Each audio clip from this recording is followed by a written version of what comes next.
నేను డిమాండ్ చేస్తూ ఉన్నాను.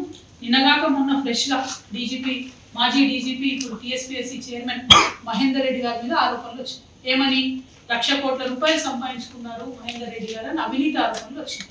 ఇవాళ నేను రేవంత్ రెడ్డి గారిని డిమాండ్ చేస్తూ ఉన్నాను, గౌరవ ముఖ్యమంత్రి గారిని డిమాండ్ చేస్తూ ఉన్నాను, తక్షణమే మహేందర్ రెడ్డి గారిని టీఎస్పీఎస్సీ చైర్మన్గా తొలగించాలి, జ్యుడిషియల్ ఎంక్వైరీ ఆయన మీద వేయాలని చెప్పి డిమాండ్ చేస్తూ ఉన్నాను. ఇదే డిమాండ్తోని త్వరలో గవర్నర్ గారిని కూడా నేను రిక్వెస్ట్ చేస్తాం.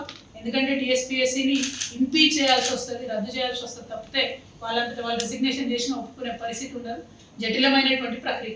నా బాధ ఏంటంటే టీఎస్పీఎస్సీ బాలేదు మేమేదో నిరుద్యోగులకు అన్యాయం చేసినామని ప్రచారం చేసుకొని వాళ్ళ ప్రభుత్వంలోకి వచ్చినటువంటి మీరు మరి ఒక అవినీతి పరుడైనటువంటి వ్యక్తి అనే ఆరోపణలు వస్తున్నటువంటి వ్యక్తి చైర్మన్గా, మా ప్రభుత్వంలో 5 సంవత్సరాలు డీజీపీగా పనిచేసినటువంటి వ్యక్తిని చైర్మన్గా వేసుకొని, ఆంధ్రోలను మెంబర్లు చేసుకొని, పొలిటీషియన్స్ని మెంబర్లు చేసుకొని తెలంగాణ యువకులకు ఎట్లా న్యాయం చేస్తారు వాళ్ళు మీరు చెప్పాలి.